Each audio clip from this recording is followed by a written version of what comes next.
Hi friends, எப்படி இருக்கீங்க? என்னோட சேனலுக்கு மறக்காமல் சப்ஸ்கிரைப் பண்ணுங்கள் ஃப்ரெண்ட்ஸ். தொடர்ந்து வீடியோவை ஸ்கிப் பண்ணாமல் பாருங்கள். இன்றைக்கி சூப்பராக ஹெல்த்தியாக ஒரு ஸ்நாக்ஸ் பண்ணி காட்டி தரேன். என்ன பண்ணுறேன்னு பார்க்கலாம் வாங்க. இது குழந்தைங்களும் விரும்பி சாப்பிடுவாங்க. இதுக்கு என்னதெல்லாம் எடுத்திருக்கேன்னு பார்க்கலாம் வாங்க. 1 கப்பு ராகி மாவு எடுத்திருக்கேன். இது ரெடிமேடாக நான் கடையிலேருந்து வாங்கின ராகி மாவு தான். 1 கப்புக்கு ராகி மாவு, 1/4 ஸ்பூன் ஜீரகம், 1/4 ஸ்பூன் ஏலக்காய் பொடி, 1 கைப்பிடி தேங்காய் துருவல். நான் கொஞ்சம் அதிகமாக எடுத்துருக்கிறேன். உங்களுக்கு கம்மியாக போதும்னா கம்மியாக சேருங்க. டேஸ்ட்டுக்காக கொஞ்சம் சால்ட்டு, 2 ஸ்பூன் நெய்.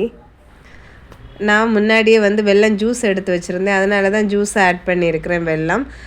நீங்கள் ஜாங்கிரி துருவி ஆட் பண்ணலாம். உங்களுக்கு எவ்வளோ டேஸ்ட்டு தேவையோ, இனிப்பு தேவையோ அதுக்கேற்றபடி இந்த வெல்லத்தை துருவி ஆட் பண்ணுங்கள். எல்லாம் சேர்த்த பிறகு 1 ஸ்பூன் வச்சு எல்லாத்தையும் மிக்ஸ் பண்ணி விடுங்க. மிக்ஸ் பண்ணி விட்ட பிறகு ஸ்டவ்வில் ஒரு பாத்திரத்தில் தண்ணி ஊற்றி கொதிக்க வைக்கணும். கொஞ்சம் இதுக்கு எவ்வளவு தண்ணி தேவையோ அதுக்கேற்றபடி தண்ணியை கொதிக்க வைக்கணும். கொதித்த தண்ணி தான் இதில் ஆட் பண்ணணும். கொஞ்சம் கொஞ்சமாக ஆட் பண்ணுங்க. சேர்த்து நிறைய ஆட் பண்ணால் அது தண்ணி ஆயிரும், நமக்கு கையில் உருட்டுறதுக்கு வராது. அதனால் நம்ம கொஞ்சம் கொஞ்சமாக ஸ்பூன் வச்சு, கொதித்த தண்ணி ஆனதுனால சூடாக இருக்கும், ஸ்பூன் வச்சு இது கொஞ்சம் தான் தண்ணி தேவைப்படும். ஸ்பூன் வச்சு கொஞ்சம் கொஞ்சமாக இதே மாதிரி நல்லா மிக்ஸ் பண்ணி விடுங்க. மிக்ஸ் பண்ண பிறகு கையில் எடுத்து பாருங்கள், உருண்டை பிடிக்க முடியுதா இல்லையான்னு. இது ஸ்பூன்லே கிளறிட்டு இருந்தீங்கன்னா சிலட்டி இது தண்ணி ஆயிரும், கையில் பிடிக்க முடியாது. அதனால் கொஞ்சம் கிளறின பிறகு கையில் எடுத்து பாருங்கள் உருண்டை பிடிக்க முடியுதான்னு. உருண்டை பிடிக்க முடிஞ்சிச்சுன்னா நீங்கள் உங்கள் விருப்பப்பட்ட குழந்தைங்களுக்கு எந்த ஷேப்பில் கொடுத்தா விரும்பி சாப்பிடுவாங்களோ அதுக்கேற்றபடி ஷேப்பு செஞ்சு கொடுங்க.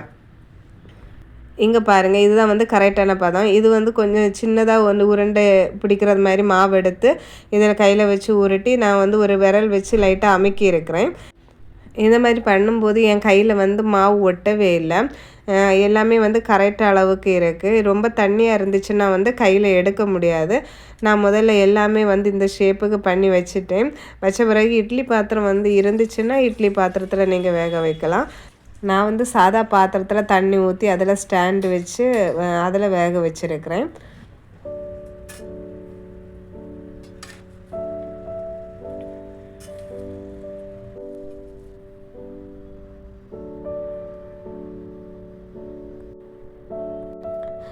இது இப்போ வேகிறதுக்கு 15 நிமிஷம் போதும். 15 நிமிஷம் ஆன பிறகு ஸ்டவ் ஆஃப் பண்ணிடுங்க. இது இப்படியே எடுத்து சாப்பிடலாம். இல்லைனா தேங்காய் பால் இருந்துச்சுன்னா தேங்காய் பாலில் கொஞ்சம் சுகரோ இல்லைன்னா ஜாங்கிரியோ ஆட் பண்ணி அந்த பாலை இதில் ஊற்றி 5 இல்லைன்னா 10 நிமிஷம் ஊற வச்சு சாப்பிடலாம். இல்லைன்னா சாதா பால் இருந்துச்சுன்னா சாதா பாலும் ஊற்றியும் சாப்பிடலாம். உங்களுக்கு எப்படி விருப்பமோ அதே மாதிரி சாப்பிடுங்க. இது ரொம்ப ரொம்ப ஹெல்த்தியான ஸ்நாக்ஸு. நீங்களும் செஞ்சு சாப்பிட்டு பாருங்கள் ஃப்ரெண்ட்ஸு. இந்த வீடியோ உங்களுக்கு பிடிச்சிருந்தேன்னா லைக் பண்ணுங்கள், ஷேர் பண்ணுங்கள், சப்ஸ்கிரைப் பண்ணுங்கள். இனி அடுத்த வீடியோவில் பார்க்கலாம். பாய்.